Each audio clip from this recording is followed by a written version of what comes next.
The old carp looks the same as I look down at the game. And there's that old green tape that Little used to play on. Now St. John and Hunt and Peter Thompson score the goals when Shankly wants them. It's good to see the greatest team in home.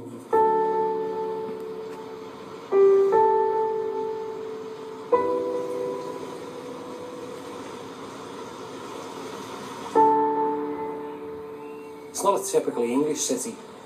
It has its English base, but then people came from China, Italy, en masse from Ireland, Wales, Scotland, and I think that puts the song into people because, well, the Irish, for instance, are very famous for song, so are the Welsh, and I think people here are just dying to sing. Do you think you'll frighten the teams who come and play here? Yes, certainly. Why do you think it is that you boys in Liverpool give so much more noisy support to your team than any other people? Got big mouths.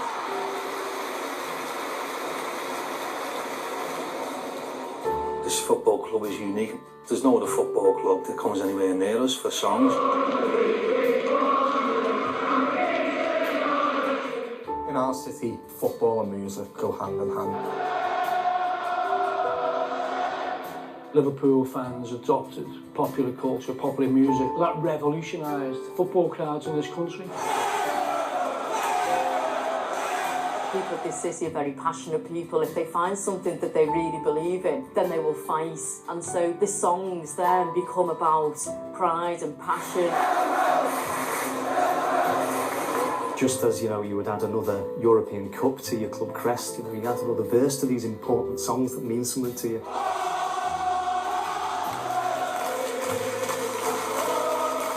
Liverpool fans want to be different. Liverpool fans are different. If you look back at it, it's quite telling. It's almost you could do a cultural map of it.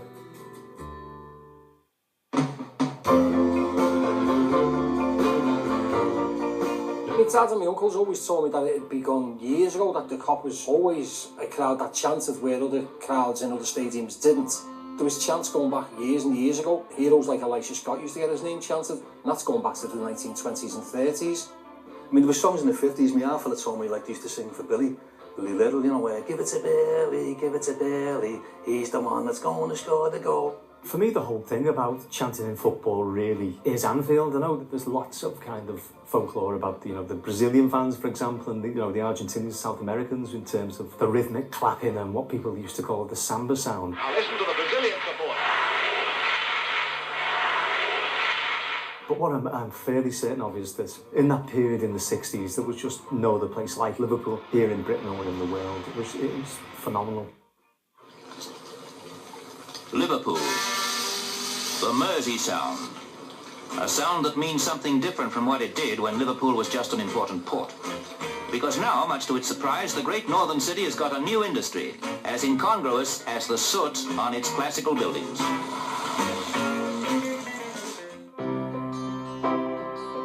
The kind of history of football songs, and especially Liverpool ones, it's so important because it's a cultural thing. Merseyside at that time had the Beatles, Jelly and the Pacemakers, Mersey Beats. It was the musical centre of the universe, and it was boom time, the docks were bouncing and stuff like that. There was a great creative spark on in Liverpool, artistic, cultural and political in the mid-60s. It felt good to be alive in Liverpool at the time. Harold Wilson was our Hampton MP, he was the Prime Minister. The great Liverpool writers around there at the time, the comedians were there. The Beatles were at #1 every week. The Beatles especially transformed popular culture. The very fact that all the media was coming to the city, I think it was a way of people expressing themselves. And of course, in the midst of all this, you have great Bill Shankly, who fed off it, the Liverpool kind of arrogance, if you like, the Liverpool sense of superiority. Shankly was bang in the middle of that. Everything snowballed with Bill Shankly. He hypnotised us all. We would have followed him to the end of the year. We believed every word he said. And if you're a member of the Cop, you feel as if you're a member of a big society, where you've got thousands of friends all around about you. It's an enormous terrace. It beggars belief. People look at Dortmund's yellow wall or whatever. But the Cop held, not short of 30,000 people, predominantly young, working class Liverpudlians, proud as anything, not just in the team, but in the city, and in the music and in the culture. And you can see that kind of bravado. It's just seething out of the place, literally. This season, over 2 million people on Merseyside have watched Liverpool or their neighbours Everton, last year's champions. But they don't behave like any other football crowd. especially not at one end of Anfield Ground on the Kop. We used to get in the Kop about 2 hours earlier because there used to be a lockout every game. When the Kop got a sandwich system in 63, 64, so once that went in, we could play the record, so the Kop started joining it. The music the crowd sings is the music that Liverpool has sent echoing around the world.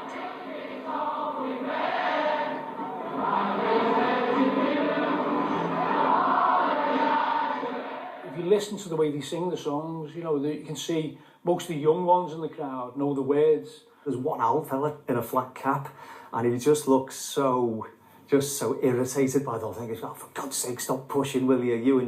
You and your witty songs and everything. Let's just get on with watching the game.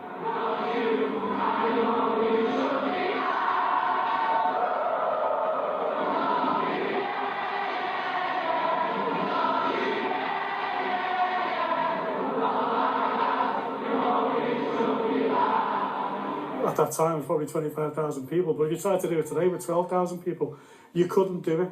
You couldn't get the crowd to sing like the crowd was singing that day. She Loves You and Cilla Black's one. I mean, if someone said to you, we're going to sing a Cilla Black song at the match, but it was brilliant.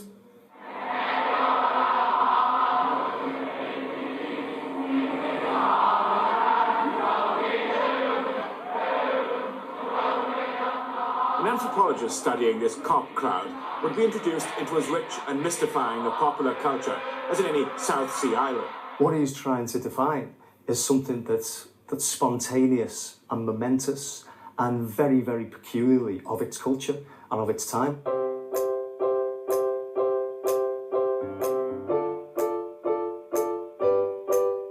I took out this old book, FA Cup Finals 1946 to 65. There's no mention of fans at Cup Finals, and then I get to 1965 and the chapter's called E.I. Adio. And I'll just read something of it which made my heart leap when I read it, because I just thought, we're not imagining it, and it is. The 20th post-war final was not a great game, but when the details of the play itself fade from the mind, the memory of the crowd must surely remain. This was the noisiest and most passionate final of them all. Liverpool supporters have always been known for their vocal prowess, especially on their home ground at Anfield. The Liverpool fans have now discovered tunes as well as voices, and the singing of a wide assortment of songs, the famous choruses of E.I. Adio, attached to whatever line is immediately relevant. The chants of Liverpool, followed by 3 thunderous hand claps. The rhythmic swaying in time to the beat, all combined to make the crowd an entertainment in itself and a great sense of inspiration to the players. That's the day I first realised the chance Liverpool had, and we were the first team to have them. We'd be going around when we won the cup. E.I. Adio, we won the cup. The Queen's wearing red. Now the cup was theirs to take home and make the Mersey beat as it's never done before. Live on television, 20,000 Liverpool fans took an opportunity there to project the city to the world and did it wonderfully well, to the point where it was generally acknowledged as the first time an FA Cup final had been taken over by the supporters. I think one of the first great Liverpool songs with actual thought out words was, of course, it's Wembley on the 1st of May, hurroo, hurroo. Here's to Lawrence, Bert, St. John, hurroo, hurroo. Milne, Yates and Stevenson, hurroo, hurroo. Holland, Thompson, Waterman, Lola Smith and Callahan, and we'll all get blind drunk when Liverpool win the cup. Obviously written after the cup final, because it celebrates the events of that cup final. A simple tune, probably sung in pubs like this, or in front rooms at family parties. Certainly not on the terraces. It would have been incredibly difficult to pick up simply because of the complexity of the words in it.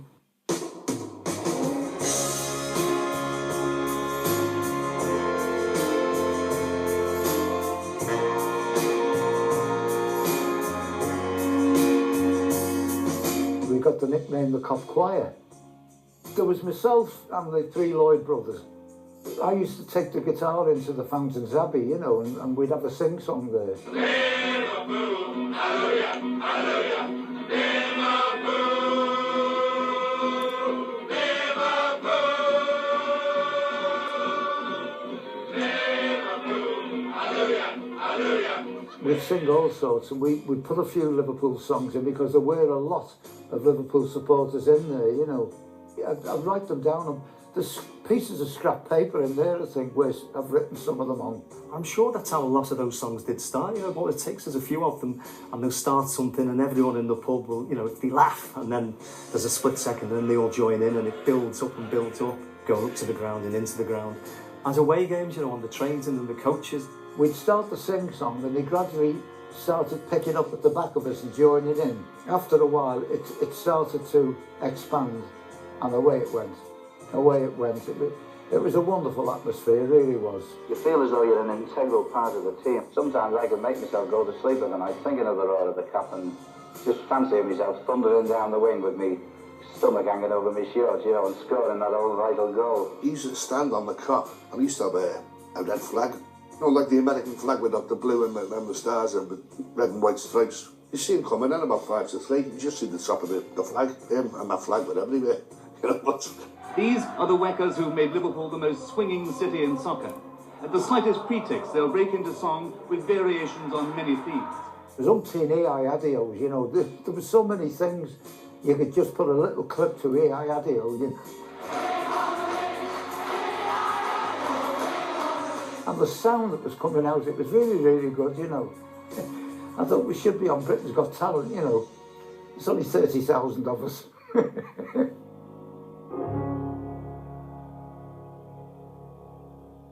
They chant, they sway, they sing. It's a strange phenomenon, whether you're interested in football or not.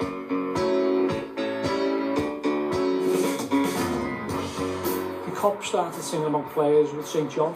That was to a popular song by the Rooters called Let's Go. Once, Billy Little was the king. Now the halo is worn by St John. You got in for 1:30 through the gates open at the Anfield Road, and the first song would be Let's Go. So the Kop picked up on that, so it was St John.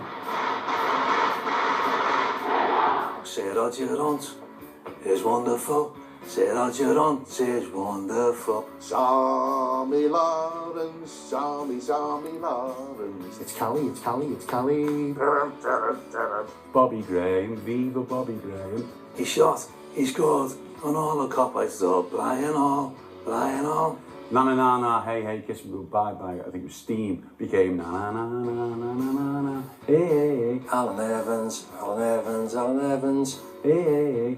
Alan Evans. Alan Evans, Alan Evans. Liverpool's got Keegan in the middle, that's why it's called Supreme. Kevin Keegan walks on water, tra la la la la la la. And of course Deep Purple's Black Knight. Na na na na na na na na na. Stevie. Highway, Manfred Mann, the mighty Quinn. Come on without, come on within. You're not seeing nothing like the mighty Emlyn. Nice one, Emlyn. Nice one, son. Nice one, Emlyn. Let's have another one. Everybody did have a chance, and it was chanted every game, usually before kick-off, while the players are warming up. We are the Scousers, the cock of the north. We all hate Man City, United of course. We all drink whiskey and bottles of brown. All the Liverpool boys are in town. Most of the songs in the late 60s, early 70s are like about aggression.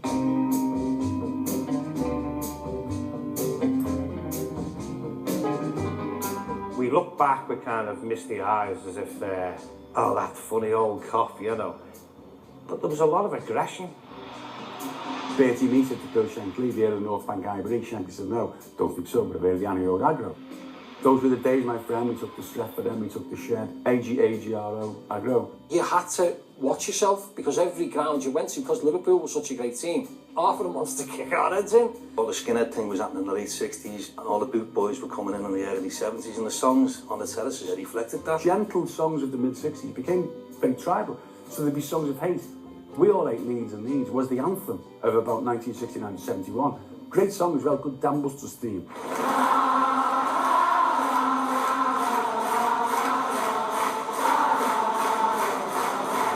That really got the ground going, and of course, we hate Nottingham Forest, we hate Everton too.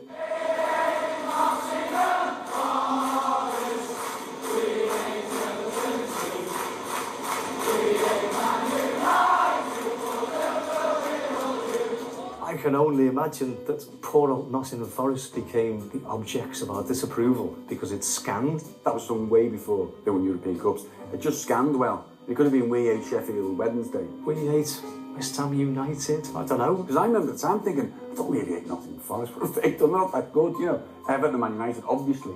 We've had loads about Everton, haven't we? We've had that many, I've forgotten them. And they changed the words from American Pie, you know, to bye-bye, Harry Catchett, bye-bye. Bye bye, Harry Catchett, bye bye. you go into the second division bye-bye. That is a classic Liverpool song because it's adopting popular music but also changing the words, but there's an element of humour in there as well.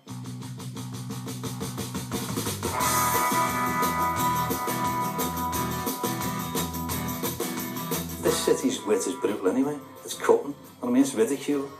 Like a lot of lads on that carpet, like from the docks and, you know, on building sites and everything, and that's where your humour and wit comes from. So, like, if anything happens, there'd be a spontaneous reaction to it. We played Leeds United. It was in the run-up to Christmas. It was freezing cold, frost on the pitch. So I'm trying to give Gary Sprake a little bit of a get out with the context of it, you know. So he has the ball, he goes to throw it out, like that.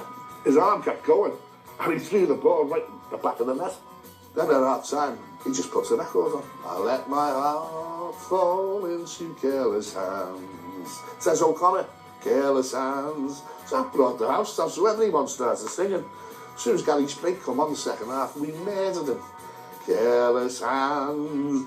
Even the cat ran on the field. No, it's a cat. I wonder which side it's supports. Cop started singing, you know, a cat, a cat, a cat, a cat, a cat. I can remember we played Southampton in the FA Cup. Bill Shankly said in the Echo, they're an alehouse team. So the next day, Southampton come out to warm up, and the whole Cop was all chanting, alehouse, alehouse.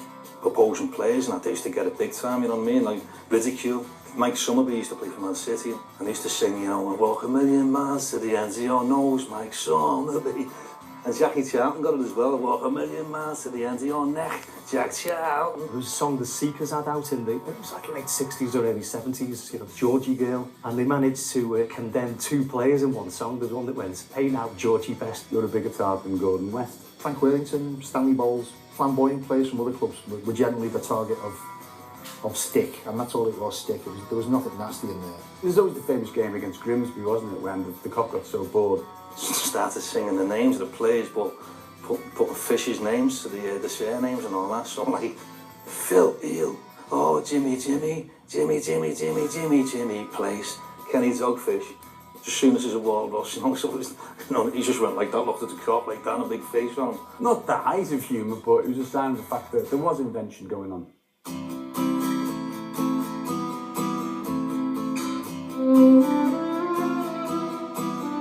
9 o'clock last Tuesday morning, 120 enthusiastic Liverpool supporters set out for Budapest to watch their darlings play the first leg of their European Cup Winners' Cup match against Honvéd, the pride of Hungary. There's no doubt that there's a direct correlation between, you know, Liverpool in Europe and the originality and the range of a load of our songs. Our songs with joy and pride. Every time we watch our sign, in all the leagues we are the top, and members of the mighty cup. With Aer Lingus, try and go aboard now with a guitar, they wouldn't let you on board him. Liverpool supporters, we're a happy man, that's because we're following the best team in the land.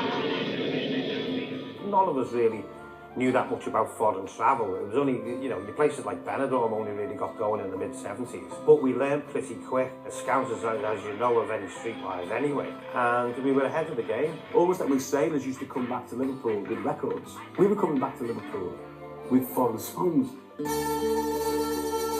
Anfield so full, the gates were opened at 3 o'clock, that is 4.5 hours before the kick-off.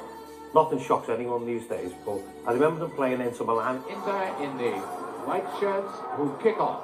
From the old footage, you can hear the commentator saying, oh my God, you know, they're singing Go Back to Italy to Inter Milan. Now the crowd singing Go Back to Italy. Go back to Italy. It just spread from one end of the Cop to the back to the front, you know. Well, I've never heard words like that to Santa Lucia before in my life.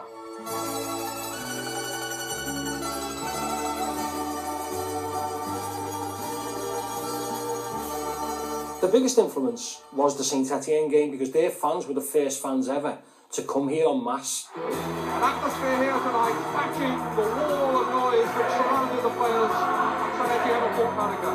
They had brilliant scarves and they had a very, very robust fan culture of their own. Great songs, didn't he, which came our way. They sang Ave Maria to Ave Saint Etienne, and I still think about it, it's so haunting. They sang it dead slow, their two kind of big chants were, you know, allez les verts, just like allez les verts, and also allez les verts, allez les verts. We obviously had our, you know, our two versions of that, you know, which we became kind of staples of the Cop repertoire. And someone probably went to college or something, found out that Rouge was red. So we started singing Allez les Rouge. Allez les Rouge, allez les Rouge. And we were going to away games and singing it, and away fans were looking at us and like, what are these on about? We felt continental. We felt we were going to conquer foreign lands. One of the classic ones which we were so proud of was On Our Way to Rome. That took off weeks before the European Cup final, 77. After beating Zurich, the run-up to winning both the league and the European Cup at the end of that season, it started to get louder and louder each game. So by the time we played West Ham in the last game to win the title, nobody was singing about Wembley, everybody was singing about Rome. We're on our way to Rome on the 25th of May. All the Copites will be singing, Vatican bells they will be ringing, Liverpool FC will be singing when we win the European Cup. I think people just wanted to say to other supporters, we're not just in England and in the English League, we win the European Cups, we play in Europe. Countries you went to, you tended to adopt famous songs from that country. Underneath the Floodlights down in Dusseldorf, it's done to the tune of Lily Marlene. Underneath the floodlights down in Dusseldorf, all the Copites singing, bevied up of course. We've been to Lisbon and to Rome, and our team never walks alone. We're going back to Wembley to bring the cup back home. It celebrates the journey, which is what a lot of people who travel abroad watching Liverpool, that's what they celebrate more than anything else. It's the experiences they've had and the lengths and breadths, literally, that they've gone to. I mean, there was a great one in Paris and it just came from nowhere. Scouser and Gay Paris, that's based on a song called, I think it's called The Bridges of the Seine. How would you like to be the Scouser and Gay Paris, walking along on the banks of the Seine, winning the European Cup once again? I went up the Eiffel Tower, but only for half an hour. Because we won't be late when we celebrate victory in Gay Paris. For 81, that was the tune everyone was singing, apart from On the Dole in Paris, drinking wine, which was another classic. I'm going to talk about my favourite Liverpool song. I think this one sums up everything that you need for a great Liverpool song. For a start, it's simple. It's stitched into a big Liverpool story. It's different and it's boastful and it's ours. And it's just the simple Campione, Campione, Campione Liverpool. Now, we've got that because we won the European Cup in Rome, against Rome, on their own pitch in front of their own fans. It reinforces the fact that Liverpool are champions, the European champions, the European team. They're big, you know, with a capital B. And subsequently, every other Mickey Mouse team that tries to sing it gets it wrong because they're not originators, they're followers, and they're welcome to say Champione, but there's only one Campione, and that's the Reds. It's not about we ain't Nottingham Forest, who cares about Nottingham Forest, or Everton, or Man United. We've left all that behind, but above all that, we are now European royalty. We've been to Nice, we've been to Greece, won the treble out in Rome. We've been to Moscow and Monte Carlo and never walked alone. We've been Europe's kings and we've seen some things that a blue nose will never see. We are the Spine Cop, the boys from LFC. To that tune. Yeah. Top singing there.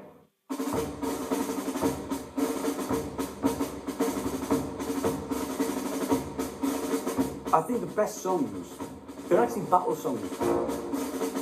Battle songs and songs that reference old military campaigns have to be rousing because it's part of the propaganda. It's we all sing this song, we all get fired up, we go out there and beat the enemy. 1970 was 25 years at the end of the war. By the time I started going the game, there were guys standing on the cop who'd obviously been in the trenches. Plus, that era of ours, we were bombarded with TV programmes and films about the war. And I can think of 5 Liverpool battle songs specific to wars, if you like. What Can We Sing for John Toshack? He was Welsh. The only Welsh song anybody knew was Men of Harley. Men of Harlech, which goes back to the 16th century, owing Glendur against the English.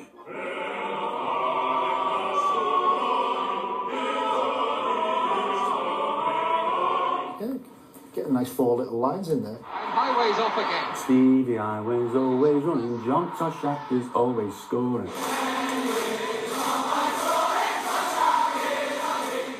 Long way to Tipperary, First World War. It's a long way to Tipperary, it's a long way to go. It's a long way to Wembley Stadium for the greatest team I know. We Shall Not Be Moved, which I know Evan claims theirs, but we sang that hell of a lot. It's a great American civil rights one.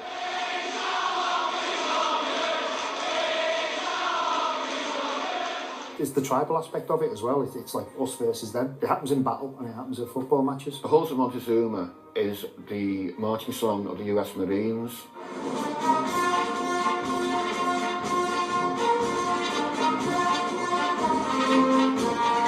It's a song you'd heard again from World War II films, Suck Off Again. We are the men from the Anfield Spy, Cup. Our team is Liverpool FC.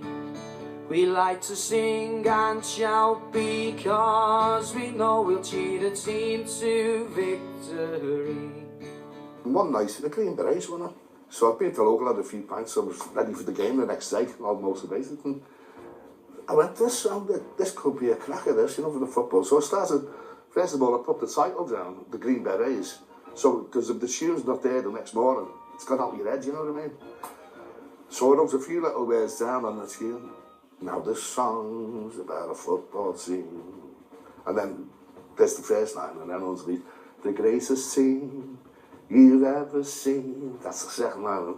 That team that plays total football, won the league, Europe and all. And then the chorus then, so it was, lie the beds upon my chest. We are men of Shankly's best. That team that plays the Liverpool way and wins the league and the cup in May. And then he goes to the next verse and so on, you know. That's a wet me whistle.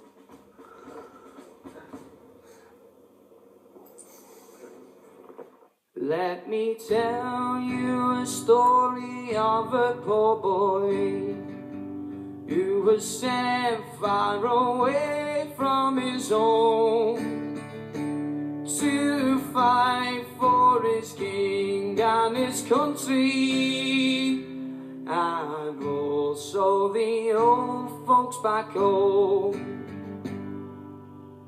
As most folk songs do, it sets up, doesn't it, the idea of who's the fella, who's the song about, who is this fella, and it's the story of a young boy. Tommy, and we're introduced to him, yeah, and he's poor, and he's a Scouser, yeah, and he's far from home. He is far from home. He's fighting for his king and his country, and also the old folks back home, who sound like great guys. So they put him in a Highland division, sent him off to a far foreign land, where the flies flew around in their thousands, and there's nothing to see but the sand. It's a shame that he's so far from home, but it's quite good that he's with the Highland lads. I reckon they'll be alright. Do you know what I mean? Rather them than a load of Southerners. Well, the battle, it starts in next morning under the radiant sun. What sun is it? You see, I sing Arabian, and I don't know if I'm right or wrong, but I've just, when I first started singing, I started singing Arabian. It seems to me older fellas who might now see this and have a go at us, but they say Libyan, don't they? In Libya, by the way, not Arabia. Anybody ever sings that, I cannot help but having to correct them on the spot. I don't know how that happened. It was always Libyan. It means a lot to people, you know, and people will argue. Libyan son, Arabian son, you know. It's one of those situations where you probably never get anyone to agree, you know. How was the Bible ever written?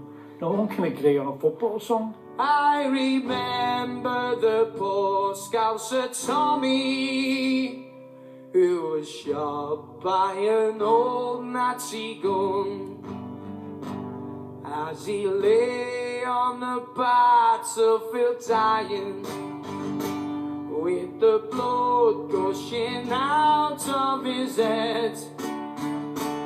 As he lay on the battlefield dying, these were the last words he said.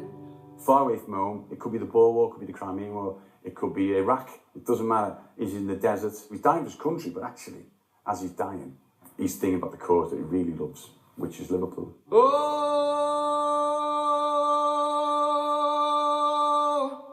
I am a Liverpudlian, and I come from the Spying Cop.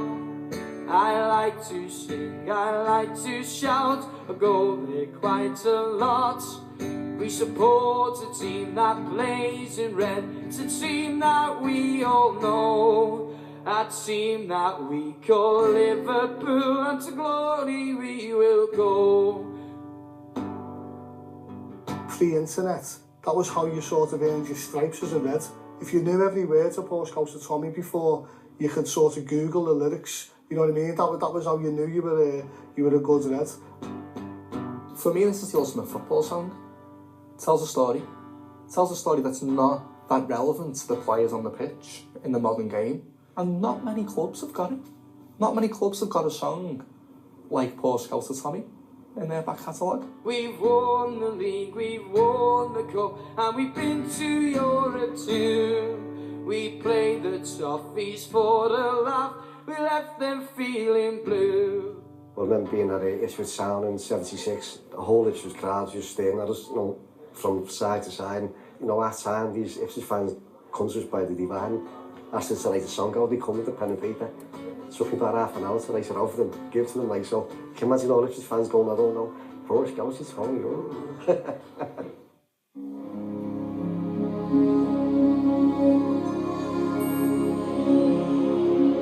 The bonhomie and the camaraderie on the Kop at a game just before Christmas is absolutely wonderful. In my mind, I imagine the smell of cigars and, everybody's got whiskey on their breath and you're on the Kop singing, Come All Ye Faithful.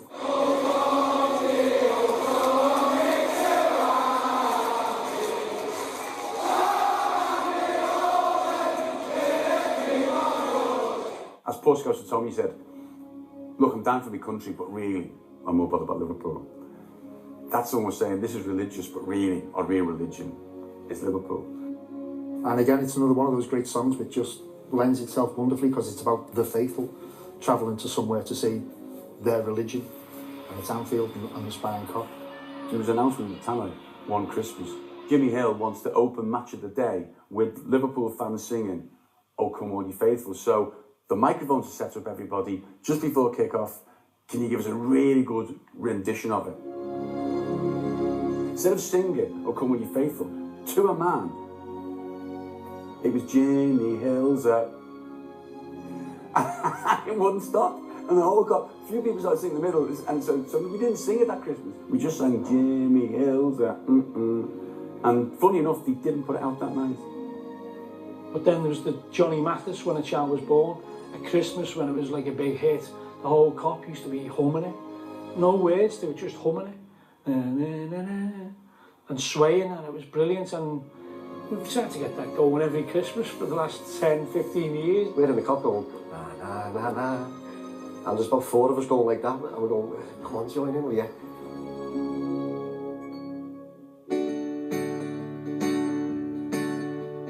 Every other Saturdays we have day off, and it's off to the match I go. I love to take a walk along the Anfield Road, me and me old pal Joe.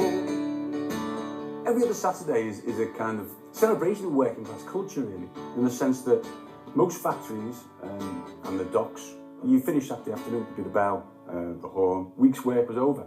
Saturday afternoon, you don't go home, you go for a drink, and you go to match with your old pal Joe. Oh yeah, my old pal Joe. Boss, Danger sing a song like that. And that song should be booming out. I think that's a great song, mate. It's one of those that I think the younger generations now probably wouldn't appreciate in the same way, because times have changed with television deals and all that kind of stuff. The idea of actually working Monday to Friday up to Saturday lunchtime and then having your afternoon off on Saturday to go to the game is alien. I love to see the lasses with their red scarves on. We love to hear the cowpipes roar. When I first started going to the football, there was very few women went, and so for me that little line and that whole song just is so symbolic. I love to see the lasses with their red scarves on. I've got my time off work, I'm going to the football match, I love to see my team, I love to see them score. I like seeing women and men there, you know, it's great that they're being supported by everybody. But I don't have to tell you the best of all, we love to see the Liverpool score. We've won the English League about 1,000 times. UEFA was a simple do. We played some exhibitions in the FA Cup. We had the Wembley Wizards too. But when we won the European Cup in Rome, like we should have done years before, we gathered round at Anfield 100,000 strong to give the boys a welcome.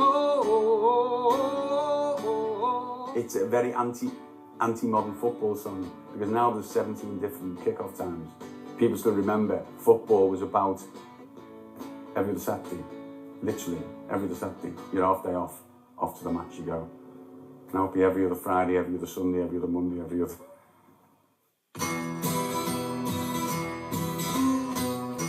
Football fans, I think, get a bad reputation a lot of the time as being thugs, and particularly at that sort of time in the 70s and 80s. But some of the people that were there were absolutely amazing. They were so clever, so bright, so talented. I'm thinking friends of mine, people like Phil Aspinall, and people like Lenny Woods as well. Great Liverpool fan, sung all the songs everywhere.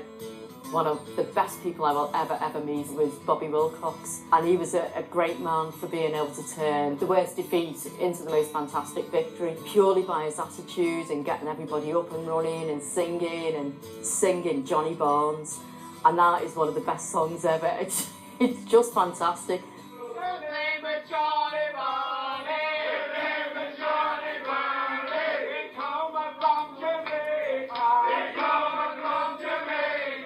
And Johnny Barnes went this way and Johnny Barnes went that way.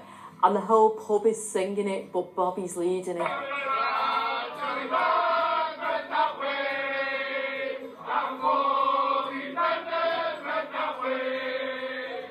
When we used to go on the coach, Bobby would get on, you know, he was like Shankly. He used to get on the mic, what's the deal with you? What's the deal? We'll bounce back next week, you know, and he'd get everyone going. Next minute he'd start singing There Was a Soldier, and everyone would be lifted again. But another 3 or 4 pints, and everyone would feel like that, as if we'd won. Well, as you know, Liverpool have played Celtic a few times. And when you go up there and play in Liverpool or another big club, the atmosphere there, it's unbelievable, you know, it's really good. I remember coming home, we were talking about the atmosphere and that song, you know, what's it called, The Fields of Athenry. Love that song anyway. And I said, I'm going to try and put some words to that song. Outside the Shankly gates, I hear a cowpike calling. Shankly, they have taken you away, but you left the great 11 before you went to heaven. Now there's glory round the fields of Anfield Road. Fields of Anfield Road is an old Irish emigrant lament about somebody watching loved ones going away from Ireland to the New World. And they're looking back at their homeland, the Fields of Athenry, just scans perfectly for the Fields of Anfield Road. This city is steeped in Celtic tradition, you know, like we've got more in common with Dublin, Glasgow and New York than we have with London. It wasn't a surprise that we you know, changed the lyrics to that. I know, like Gary Fergo from Ayton, you know, well in Gary for doing that. Got to about 1996 and I started doodling, and the words were fitting in pretty easy. And you know, we tweaked it a little bit and that, and then in the end I just thought, that's great, that is really good, that. Outside the Paisley gates, I hear a cowpike calling. Paisley, they have taken you away, but you let the great 11 back in Rome in 77. Now the red men, they're still playing the same way. We were playing Sheffield Wednesday, and I said to my daughter, print that off for us 50 times. We started singing it in the pub, and then by the time we got to the ground, we had about 100 or something that were singing it, and everyone was nudging each other and they were looking at us and getting some terrible looks. You know, like, shut up, you know, and then every time we tried to sing it, they would go shouting, Liverpool. Liverpool fans were not impressed at all, you know, they just weren't happy with it. There were certain people who were like, maybe thinking, oh, we're singing a Celtic song and, you know, it's an Irish rebel song. It got the blessing of a very famous Liverpool fan called Bobby Wilcox. And he just said, no, it's a famine song, it's okay. And so then everyone could sing it. It just seemed to go from there.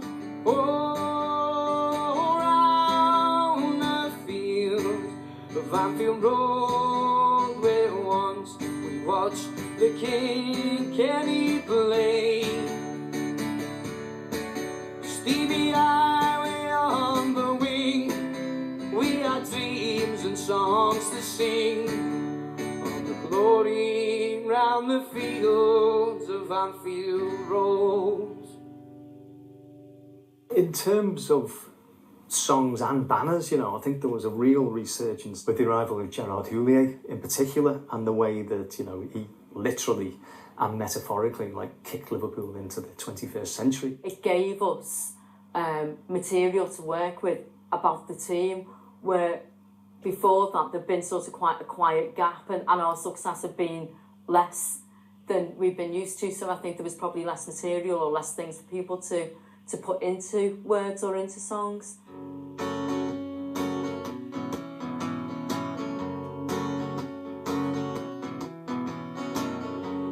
Paul Anderson, season ticket holder, and I've been going to match since 1995. Andy Jones, got my first season ticket in 98. Joel Richards, been going to match since 1997. And I think probably when I first started going to like the match, you'd hear them in pubs and things, that people singing them, a few more people, and it'd slowly grow. And then gradually after that, maybe you'd hear them on coaches and things like that, going to away games, and then all of a sudden it'd maybe follow into the ground.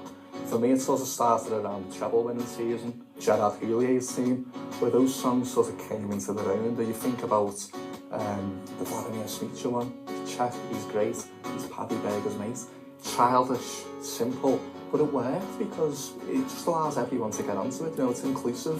Sometimes they were as simple as like Westerveld, since Biggie's Dutch, we like them very much, Westerveld. They're the ones that work as well, the sort of 3, 4, 5 line ditties, the nursery rhymes really. I just remember that sort of era on show, like to Heiko, wasn't it? On show, on show, on show. On show, on show, on show, on show, on show. Yeah, when they attack, he's always back. Yeah, so that kind of thing.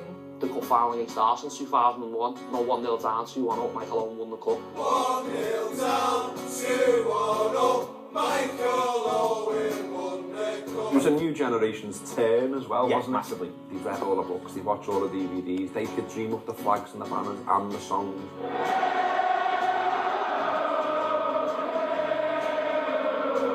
Houllier just had a simple one to go west by Pet Shop Boys.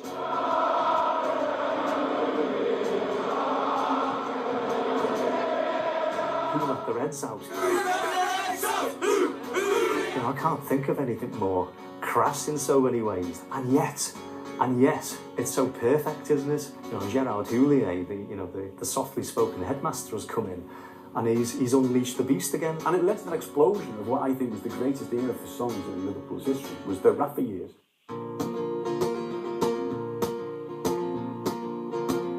It was 2004 when Liverpool played Fulham. I heard somebody like humming a tune, and like a few of his mates were singing the tune. I'd never even heard of it. It turned out that song was Ring of Fire. There's no lyrics to it, but it's one of them just fantastic moments where it seems to have come out of nothing, and it spreads, and it doesn't need any explanation.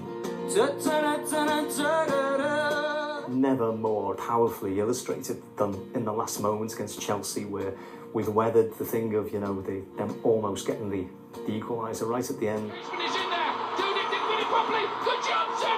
Oh my goodness me, can you believe that? and there's a collective sigh of relief, and then suddenly, you know, there's a minute left on the whole ground. There's the, you know, the ring of fire, all the scarves are twirling.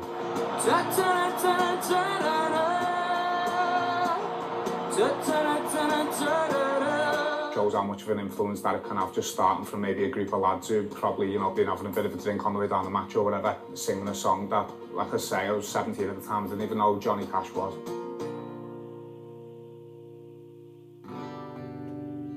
We won it in Wembley, we won it in Cape Party, 77 and 84 it was Rome.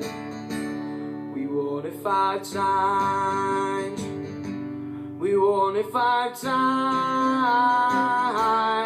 in Istanbul, we won it 5 times. Under Rafa, you know, what we start seeing is the re-emergence of genuinely international players, you know, world-class players in a Liverpool shirt, and Liverpool teams that can take on the best and can beat the best. So rousing stuff, it was kind of really, it was pride of being back, it was pride of reclaiming what we used to do, sing about our glories. He instilled an enthusiasm into the fans, and the very fact that, you know, you could look to your Spanish repertoire, because Liverpool hadn't exhausted that. We hadn't had the European Cup final in Spain.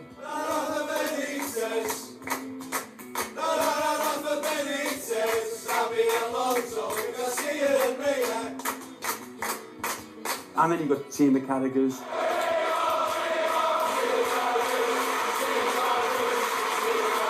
Dean Gerrard is our captain. Dean Gerrard is a lad, he's a Scouser born and bred.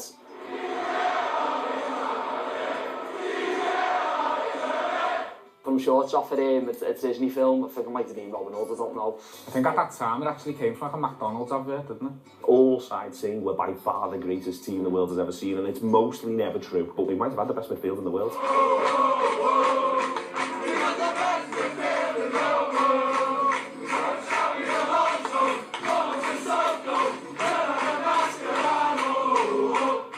We were going to people's grounds, big games, big grounds, and we were saying, we're here, and we're the best, and this is our song. And it might not be strictly true, but it's almost part of the football rules, certainly part of the Liverpool Football Club rules, that you turn up and you say, we're here, we're good, we're swaggering about it, watch us go. And you kind of think, we can get in their heads here. And they're looking at us going, well, I didn't think they were that good, but they're saying that they're best here. And then before you know it, you know, we've beat them and we've won things. His armband proved he was a red Torres, Torres. You'll never walk alone, it said Torres, Torres. We bought the lad from sunny Spain, he gets the ball and scores again. Fernando Torres, Liverpool's number 9. The thing about the Torres chant was, it had everything. It's a very simple song. Against the battle song, we go back to Johnny Comes Marching Home. This vision came onto the pitch, you know, with blonde hair and started scoring unbelievable goals. Like Alan Evans in 1968, you know, lots of man crushes going on there.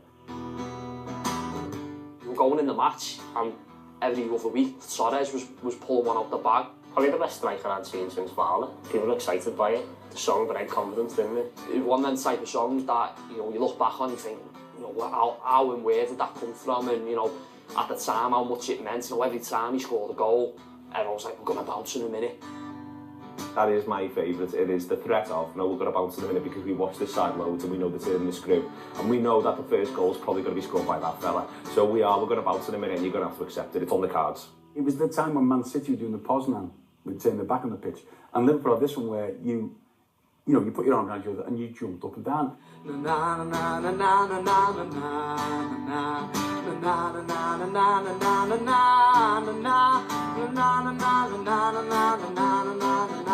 Fernando Torres, Liverpool's number 9.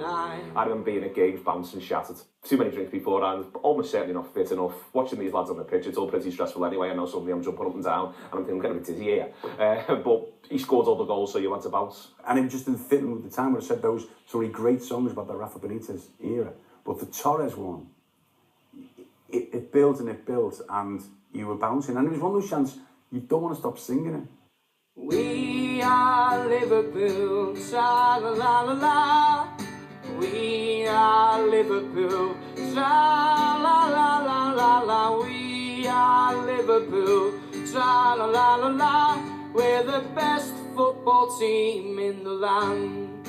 I think good songs are linked to the success on the pitch. More recently, when we nearly won the league with Brendan Rodgers, lots of good songs. And you think about the likes of We Are Liverpool. Originally for me, that was always just something which was on like an old CD that, you know, you'd put on when you were a kid.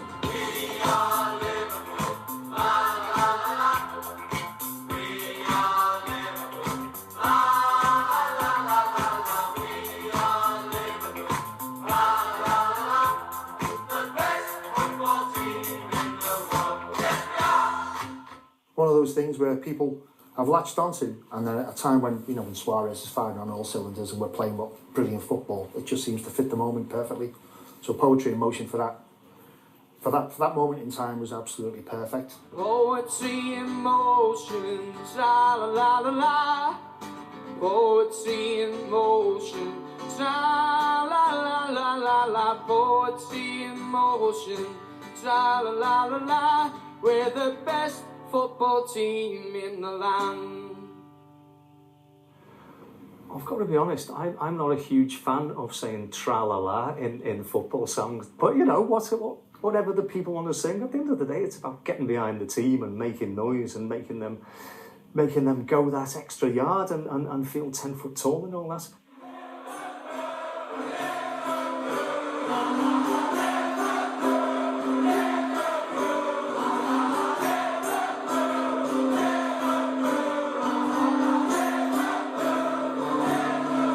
Songs can originate in the pubs, on the coaches, that kind of thing. But I think more recently, one or two have came out of the boss sessions that we did after the game. So on the back of the magazine, a few of us got together and started putting on these gigs almost after the game, gatherings where like-minded lads, mainly the lads who go to the away games, the younger lads, would all get together in a warehouse in town and listen to some live music.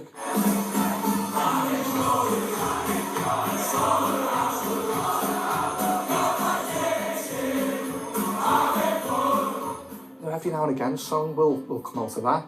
The Jordan Henderson one. Here's to you, Jordan Henderson. Cop-Ites love you more than you will know. You know, that came off that boss session and ended up on the Cop a few weeks later. These days, anyway, social media's got a big part to play, hasn't it? It seems to spread, so as soon as it's on Facebook, Twitter or Instagram or something like that, it spreads. A couple of years ago, Jamie Webster, who plays for us, gets up and plays Opus, Life is Life, you know, some Austrian band from the 80s, starts playing a song. All of a sudden, all the lads start singing, Jürgen Klopp, na na na na na. Jürgen Klopp, na na na na. Jürgen Klopp, na na na na. And again, a few weeks later, it ends up actually at the match, yeah.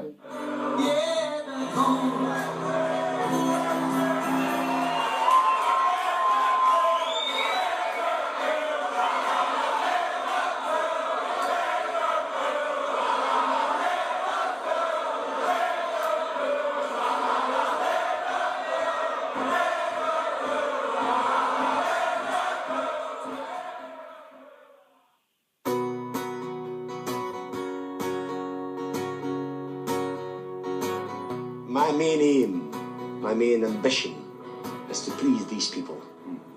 I live for these people. That's all. This is my religion. Yeah, here. It's really as serious as that? Yes, oh yes, I see, yes. And I mean, I'm not trying to be silly about it. This is my religion here. Shankly is our hero, he showed us how to play. The mighty Reds of Europe are up to win today. He built a team of champions with every man a king. And every game we love to win, and this is what we say. We love you, Liverpool, we do. We love you, Liverpool, we do. We love you, Liverpool, we do. Oh, Liverpool, we love you. There's no doubt that we've moved into a new chapter, and I'm emotional and sentimental about the old days. I was lucky enough to live through some of the greatest nights. But we're in a new era, and I still think that our fan culture is different and better than any other fan culture anywhere in Europe. And we have to embrace the fact that, you know, it is no longer predominantly a young male working class fan base, you know. We have to preserve that, we have to ensure that that's always there. But we've got to find ways that you know, that everybody's got a part to play as well. And, you know, I think the foundations are there. There's new chapters to be opened yet. Cause we're the best in all the land, and that's the reason why we love you, Liverpool. We do. We love you, Liverpool. We do. We love you, Liverpool. We do. Oh, Liverpool, we love you.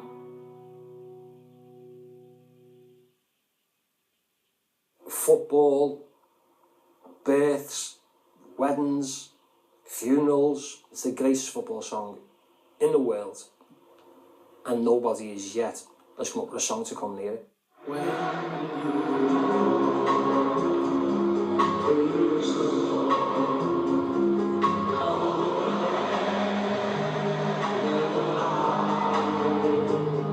Although it's originally from the film Carousel, it was Jerry Marsden's version that the Cop adopted.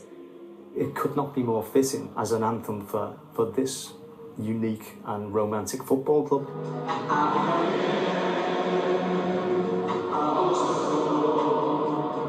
It's happy, it's sad, it's triumphant, but also it's closely linked with Hillsborough. After Hillsborough, it just totally changed. I know lads who find it hard to sing it now, you know, when they get too emotional. As time goes on, it will also relate to like friends, because, you know, there'll be people who've passed away and stuff like that, and they've had, You'll Never Walk Alone played at the funeral. Special song, isn't it?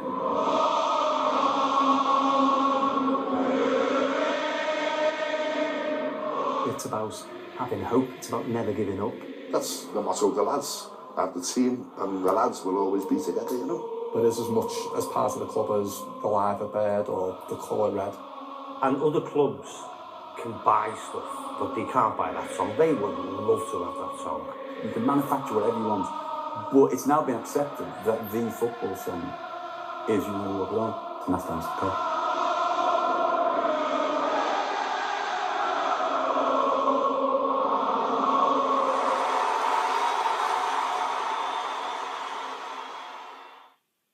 Show them the way to go home. They're tired and they want to go to bed, cause they're only half a football team compared to the boys in red. Oh, show them the way to go home. They're tired and they want to go to bed, cause they're only half a football team compared to the boys in red. Oh, show them the way to go home.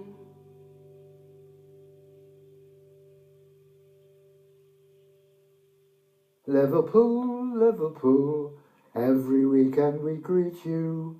You look right, red and white, there's not many to beat you. You are so fine, may you always shine, stay on top forever. Liverpool, Liverpool, we'll support you forever.